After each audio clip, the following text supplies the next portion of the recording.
Assalamualaikum warahmatullahi wabarakatuh. Ane pangeran niku nek ana wong kafir mlebu neraka ditakoki. Umpama kowe di donya sak isine mbok apakno? Aftadi min hadzin nar ya Rabbi, akan saya tebus untuk nebus awakku sangka neraka. Napa? Lane law anna wong kafir itu law anna lahu ma fil ardi jami'a wa mislahu ma'ahu laftadau bi. Nah, tapi ketika orang-orang kafir ditanya Allah, andai kan kamu punya apa saja, kamu siap untuk menebus diri kamu dari neraka. Mereka bilang, andai kan saya punya dunia seisinya, bahkan lipatannya itu. Wa mislahu ma'ahu, napa masa buarnya, lipatannya itu. Napa? Andai kan saya punya dunia dan isinya, wa mislahu ma'ahu, dan lipatannya apa? Itu akan saya pakai nebus diri saya dari neraka. Jawab pangeran piye? Aradtu minka ahwana min dalik fa abaita illa syirka. Sebetulnya untuk masuk surga itu saya hanya minta satu syarat, yaitu murah sekali, yaitu Allah tusyrika bi syai'an, kamu tidak mensekutukan saya. Ora nemen murah, swarga iku gampang. Jadi untuk melepas diri dari neraka itu cukup kamu tidak melakukan tasyrik fil ibadah. Jadi nek ngaji ya sing ikhlas wae, mulang ya sing ikhlas, salat ya sing ikhlas. Ora usah neko-neko macam-macam. Kowe di akhlak karimah ya sing ikhlas. Jadi Allah itu hanya menuntut kita Allah tusyrika bi syai'an. Tapi fa'abaita illa syirika, tapi kamu tidak mau kecuali melakukan syirik. Ya syirik ono sing syirik akbar, kok nyembah berhala, nyembah Yesus itu jenis syirik akbar. Ada syirik asghar, setiap ngamal tidak hanya demi Allah tapi demi kepentingan makhluk. Lha iku jenis syirik asghar. Tapi asghar kan iso gede nek jumlahe akeh. Paham ya, itu angan-angan dewe, asghar itu iso gede jumlahnya. Akhirnya rasa diterusno akeh sing tersinggung gitu. Orang-orang waras itu milih ubudiyatar Rabbi, hanya mau diperbudak oleh Allah Subhanahu wa taala. Di wa ubudiyatar Rabbi lan milih keperbudakan namung ambek pangeran Allah taala. Wa khiffatal hisab lan wong waras-waras iku, wong-wong apik iku milih ringane hisab yaumal mahsyar, yang dalam dina mahsyar. Karena ada banyak materi kan enggak banyak hisab. Tapi mau saiki kakek wong fakir gak banyak materi tapi akeh dosane. Pegawene kasut ngrasani wong padha wae ora dihisab donyane, dihisab cangkeme. Malah lara kabeh, malah lara kabeh. Buat darajatul ula lan wong wali-wali ku milih derajat sing dhuwur fil jannati ing dalem swarga. Mun titik waqtara lan milih sapa lagi nyau pira-pira suge milih ta'aban nafsi ing repote awak li anahu krana sak temne wong sugih kula waktin ing dalam saben-saben wektu fi khidmatil amwali ing dalam yatmai dunya ya tadi. Tapi kalau kowe duwe dunya orientasine ben iso sedekah, iso ngamal, iso bangun masjid, berarti hakikate kowe ngitmai masjid cuma dengan cara ngumpulno dunya, tapi tetap nomor siji masjid. Iku bener. Ya kalau balen malih ya. Ana wong dadi pejabat niate piye ben di otoritas ngelola kebaikan, mergo duwe jabatan. Itu berarti hakikate senang kebaikan yang caranya dia harus jabat. Ada orang ingin bangun masjid, caranya dia ngumpulkan harta. Lah berarti hakikate sing disenengi bangun masjid, bangun pondok tapi dengan cara ngumpulno harta. Ada kiai akhlaknya apik, akhlaknya apik dicintai orang, nek dicintai orang mengajak kepada Allah gampang. Lah anak ngono iku kabeh jek mlebu fafirru ila Allah, tujuan utamanya menuju Allah Subhanahu wa taala. Tapi nak walian juga buruk. Niat salat ben darani khusyuk, nak khusyuk darani wali, kok sing salam template akeh iku malah bahaya meneh menjual agama untuk kepentingan dunia. Ya pokoke maca dhewe, wong bar ngaji maca. Ya Allah sa bagian mana? Iku nak sekali kasaf kok raimu ketara dadi opo. Mulane ora usah jajal. Tapi nang aran kasafah jajal ya ora apa-apa ora ngarang. Jadi yang penting itu ikhlas mau ngandel kula. Banyak sahabat yang kaya raya kayak Utsman bin Affan, tapi tujuannya kaya raya ya untuk membackup Kanjeng Nabi Muhammad sallallahu alaihi wasallam. Ana sahabat sing kuwotok kerenge ra karuan kaya Umar, justru kerenge iku supaya wong munafik gak macam-macam mbek Kanjeng Nabi. Ada yang lemah lembut kaya Abu Bakar supaya simpatik engko wong ben seneng Kanjeng Nabi. Semua itu enggak masalah, watak yang ada diri kita itu enggak masalah semua. Asal dikelola secara soleh, ya asal dikelola. Misalnya kowe lagi lahir di watak temperamental, di watak ngamuan jotosan, ya pergunakan supaya musuh-musuh Allah takut. Ono sing di watak lemah lembut, gunakan supaya simpatik, mengajak kebaikan. Ana sing diwatak kedunyan ya enggak apa-apa, dikumpulno kanggo Allah Subhanahu wa taala. Ana sing milih fakir ya kono nang wiridan. Wis kadung fakir malah mentur-atur. Lha iku malah aneh, fakir aneh. Paham ya? Jadi kabeh watak sing dikersakno Allah ning kita itu semuanya baik asal dipergunakan ilallah. Isne kul kullu ya'malu ala syakilati farabbukum a'lamu biman huwa ahda sabila. Kowe kabeh wong iku mesti wis akan bergerak sesuai garis yang ditebir pengiran. Engkau soal kowe takwa Allah piyambak yang menilai. Ya mau kayak Umar wataknya keras temperamental, tapi dia tahu mana yang jadi korban kerasnya dia. Yaitu orang-orang kafir harbi dan orang munafik. Maka kekerasan ini bagus. Saking bagusnya sampai Allah kanjeng Nabi donga piye Allahumma aizal Islam bi Umar, karena kalau Islam enggak ada Umar wong munafik ku mau luhur, wong kafir ku mau luhur. Andai kan Umar enggak temperamental maka tidak membahayakan musuh. Berarti apa temperamentalnya Umar itu positif karena untuk membahayakan musuh, paham ya? Tapi nak temperamentalmu kan sing kena korbannya bojo, anak, tonggo, aduh. Itu parah lho. Musuh rapi piye korbane? Bojo, tuwabok bariku banting piring ngono tempat kerja ngamuk ning ratan demo piye yo kabeh kok dadi korbane. Lemah lembut yo ngono, kowe lemah lembut tapi keterusan. Mbek wong sing ngrugekno Islam yo lemah.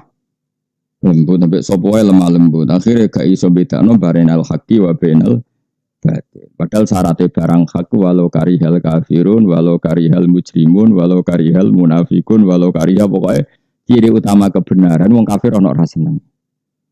Ya ciri utama kebenaran ya wong kafir ono gak seneng. Nah, padahal nek ono Islam lemah lembut banget, lemah gemulai kira-kira musuh seneng ta ora? Seneng mergo kena ditekak-tek. Hal syaratnya kebenaran ya, walau karihal kafirun, walau karihal musyrikun, sesuatu yang dibenci orang apa? Kafir.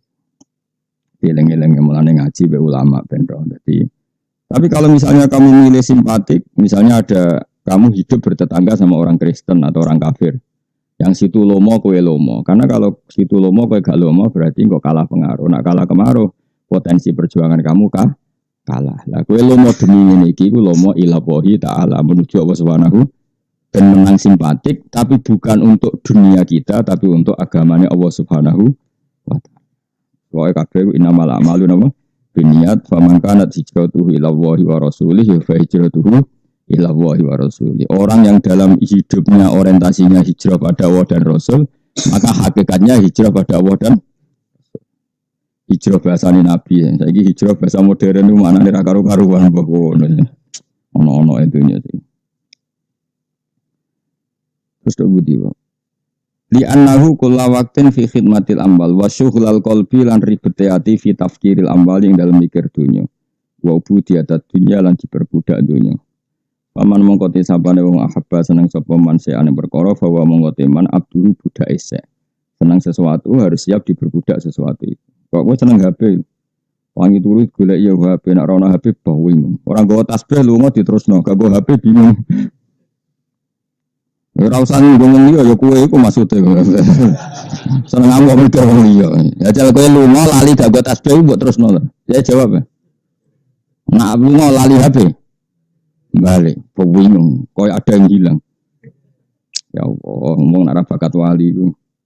Kalau aku nak turu, niku nak nyekel tasbih aku bingung. Nah, gue malah tenang aja. Kalau malah seneng wiridan nak turu.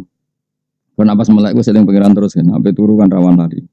Nah, gue kan nak turu ya lali, melek ya lali. Serempet. Jadi makanya saya tuh pernah diskusi tentang kemusyrikan. Di rumah tenan. Banyak orang yang menuduh seseorang menjadi syirik karena punya akik, punya keris, punya jimat. Jadi ini, karena misalnya wong kejawen, lunga itu gak marem nak rago gembolan. Misalnya lunga gak go keris naga sastra itu gak lego. Ono sing jimat itu kiswah Ka'bah, ono sing akik pengasihan macam-macam. Nak gak gowo itu gak lego. Lah ngono itu berarti bergantung makhluk. Terus ada kubu sebelah, ngono itu dianggap syirik. Tak takoi. Anda siap dengan logika itu? Ya siap Gus. Tak tanya, maknanya akik itu apa? Ya karena percaya makhluk. Keris ya percaya makhluk. Berarti wong kota sirik kabeh karena merasa lunga gak nyaman kalau gak bawa HP. Kenapa yang begitu tidak darani sirik, sing gak nyaman gak go jimat darani? Mau alasannya gak nyaman. Mereka itu kan nggak nyaman ke Papua kalau tidak bawa keris, berarti kan percaya sama keris. Terus, Anda kalau ke Papua tidak bawa ATM, tidak bawa HP itu nyaman enggak? Itu kan namanya percaya sama makhluk. Kenapa itu tidak sirik? Enggak. Jadi wong ora usah ngukumi wong liya. Bayangno nak manane percaya jimat itu sirik, percaya agek sirik. Atas nama apa coba? Percaya sama makhluk. Lah kowe percaya gak BHP, BATM? Percaya kan? Kenapa itu gak tersangka jadi sirik gitu? Mulane ora usah ngukumi wong liya. Tapi kok ya ora terus muni men, nak ngono gak sirik ya aja iso wae cara pangeran sirik tenan. Nyatane tasbih karek kira piye-piye nak.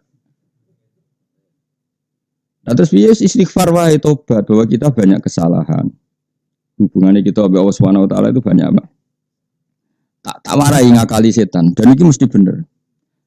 Caranya ini, darani HP itu nikmatullah. Pastikan HP itu berstatus nikmatullah.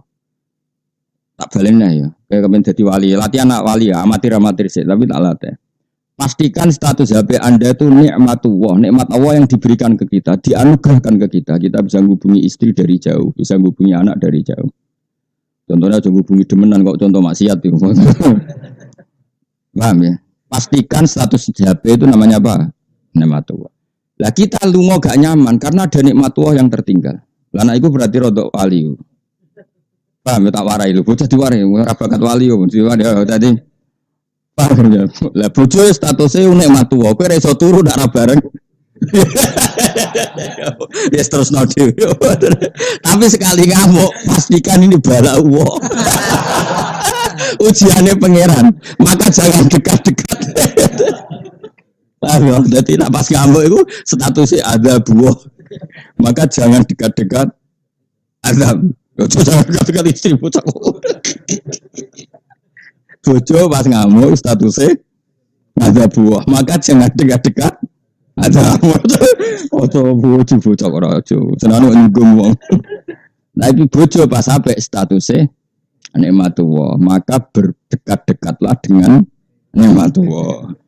Ya HP adalah nikmat Allah yang dianugerahkan ke kita di zaman akhir. Sehingga kita butuh nikmat Allah kapan saja. Lah iku pangeran maklum. Jadi nak HP mu karek ya Allah nikmat kula sing setunggal karek niki buat ada yang enggak lengkap. Tapi nak muni ngene, wah Gusti kalau enggak ada HP saya tersesat nelpon siapa? Berarti ke batasi rahmati Allah. Allah punya cara tertentu ketika kita tersesat tanpa HP pun Allah punya cara untuk kita punya jalan keluar, tapi kamu batasi rahmati Allah. Kalau nggak ada HP, saya kalau gini-gini bisa apa? Di kota kalau ketinggalan saya bisa apa? Berarti kue batasi Allah tidak bisa apa-apa hanya karena ketinggalan HP. Wah itu syirik. Nah cuma aku kan gak kiai sing gampang nyirik nawang, tapi itu potensi masalah itu. Secara tauhid itu potensi betul. Cuma selama ini yang potensi kena korban syirik kan tadi mau akeh keris apa nih? Jimat apa nih? Provokator. Tapi yang jelas itu konstruksinya gitu. Kalau kita percaya itu karena makhluk, kenapa yang percaya HP tidak berstatus? Karena sama-sama apa? Makhluk. Sama-sama apa? Makhluk. Mulane ngaji, ben kira duduk perkara ini. Jadi tak warina ini betul pasti benar karena ini saya punya hadisnya. Meskipun hadisnya tidak tentang HP, tapi maknanya sama. HP itu pastikan statusnya nikmatullah. Kita makan pastikan status makanan itu nikmatullah. Sehingga kita kalau kerja tidak nyaman kalau tidak sarapan. Anggap saja mencari pekerjaan nikmatullah ditopang oleh nikmatullah yang bernama sarapan.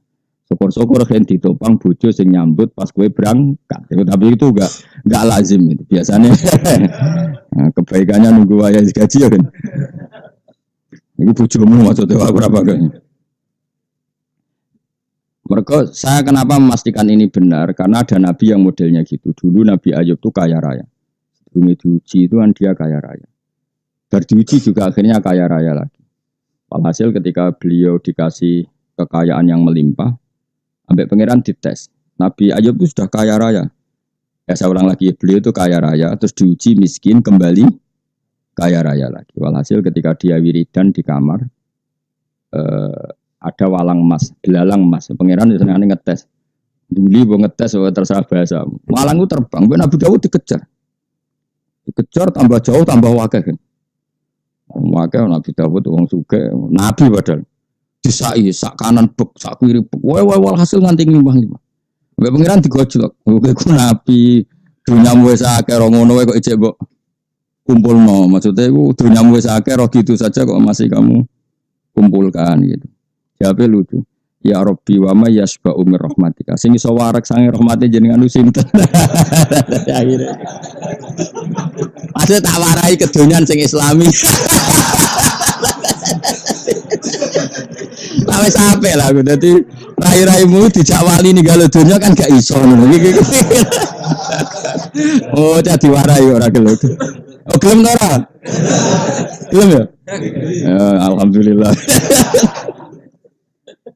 Rai-rai gini dijak wali ninggal dunia ora gelem to masuk yo. Yes. Berarti nak bojo rahmatawe pangeran, nak dipapat berarti di rahmat rohin. Tapi nak ngamuk kabeh duwe adab. Berarti dikepung adab. Berarti pas apik ya dikepung rahmat, pas ngamuk dikepung ora kok nyono adab papat apa? Enggak urip iku ya antarane kadang dikepung rahmat, kadang dikepung ada, maka berdamailah dengan keadaan.